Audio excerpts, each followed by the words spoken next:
money, you know, and Vince wasn't going to give it up. I asked for it, he said no.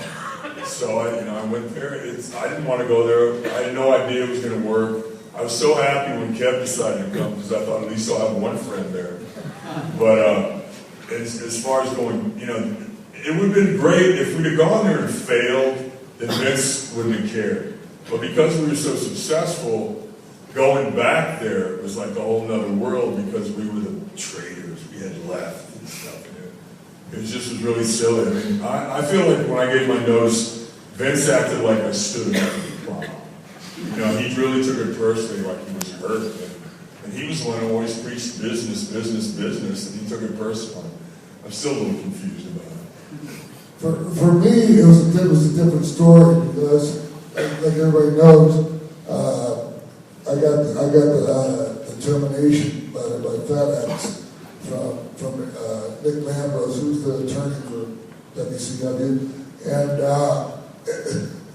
I think Eric assumed that I was going to, you know, come calling on my knees and begging for my job back. And the fact of the matter was I was watching the TV and I saw Austin was getting hot, this and that, and as soon as Hunter found out that I got my release, Sean was already scheduled to leave after WrestleMania, after he lost the belt to Austin. And DX was pretty much going to be kind of dead in the water after that. And so that was perfect for me. And it turned out to be one of the biggest mistakes Eric ever made. Pretty much, he says in his book. And so I was welcomed back with open arms, and I made a shitload of money. So, you know, I had a good time. There's one out there. One on the back, over here. Yeah, go for it. Evening, guys. First question is basically to Kevin, and then the second question is for you. Kevin, you're a booker in WCW. Do you feel that you have any responsibility for WCW eventually folding up and collapsing? And second to That's a pretty big accusation, Kevin. and to the three guys, is there any guys throughout your time in all the companies you worked in have got a push that you feel just simply didn't deserve? Who's asking this question? We'll see you after the fucking jail.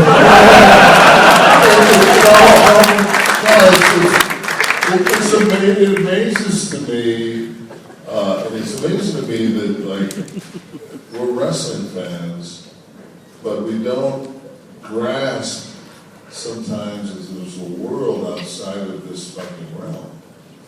And when we signed with Turner, it was Turner. And then Turner was bought by Time Warner. And then Time Warner was bought by AOL. AOL was a .com company. Well, if you know anything about the stock market, anything about money, there was a thing called the .com crash, which coincided.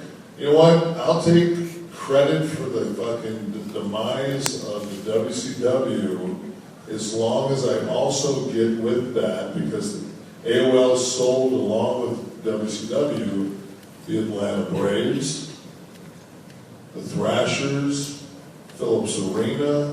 They sold every fucking thing. Their stock went from $77 to $11.53, and I won, I think, 3 weeks. So they were hemorrhaging. That's real world. A kid from the South Side Detroit can take down $1 billion company. Fuck yes, I did. Fuck yes, I did. I fucking kicked Pete Turner straight in the fucking dick. It was planned from the minute I walked in. Come on, you fucking kidding me? They gave me the wheels of the Titanic. The motherfucker played the cello already, put it in the fucking case, and said, both shores.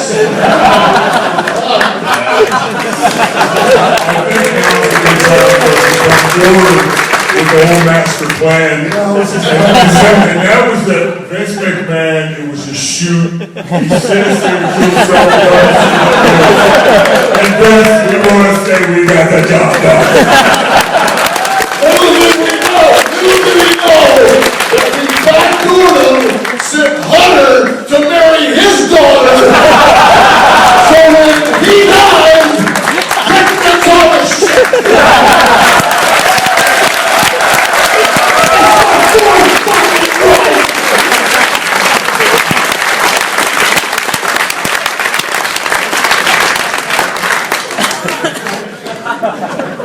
I think what a lot of people don't realize,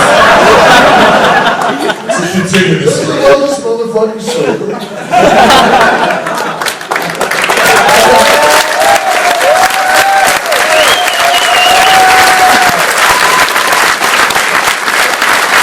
it's not nearly as much fun. But at least I can remember who I wake up with. But, I can do it. Fuck it. We've got some more in there, Jamie. Well, this is the front here. Scott here, just about your Van Dal's page, the great guy doing some great stuff right now. How important or how significant a factor was he in your move to WCW? I actually, a lot of people don't know, Dallas and I have been friends for a long time. We haven't been on camera as much as I have been with like my other friends who are sitting here. But we always stayed in touch. I never really talked to Dally about coming in. It was actually Pac. And he was talking to a cat out in LA who ended up representing all of us later.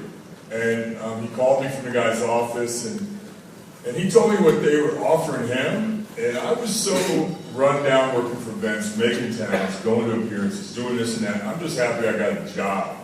And when I found out what they were offering Pac, I went, damn, find out how bad they want me. Yeah, I was supposed to be the first guy, but I fucked up and let my contract roll over. And they knew I was the one that instigated it, so I started getting buried and fucking jobbed out. I was so miserable that these guys were leaving and I was staying. And I ended up in rehab after that. Was the drummer from Hole?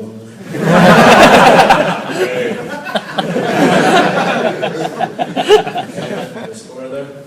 Yeah, we've got one in the middle here. Is that guy breaking his drinks or? How you doing? How you doing? Just one thing My brother, two at a time.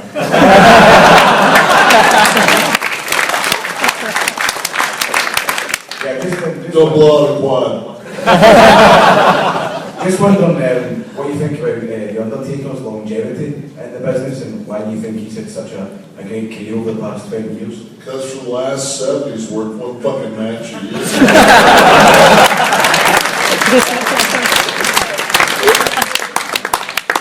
He's phenomenal. Yeah, I got in the early days, in the early '90s, like when business was tough. Like these guys will tell you better than I will. He was the main event guy. He was the main event on all the shows, and we counted on our top guys to be there every night. And this guy has cracked ribs, crushed orbital bone, and he's still going out there every night. So like, I mean, as far as Taker goes, he's a fucking man's man. I mean, that guy went out there. In WWE right now, you can't go out there and wrestle with a fucking hangnail because of the wellness policy. And this guy's going out there with cracked ribs and a crushed orbital bone. So. Yeah, I've never heard a guy that's drawn a fucking dime say a fucking bad word about Mark. I mean, he's Well, get ready. I want everyone to know that I'm the first person to ever put The Undertaker in a hole. yes. We're wrestling at some Thank fucking God. We're wrestling at some dark match, which means an untelevised match. Before everything went live, we taped all the TV shows. It took forever. There'd be 50 matches. So it'd be like one match you cared about, 10 matches you didn't care about, another match you cared about. So me and Taker wrestling, and when we go to the ring, they say, just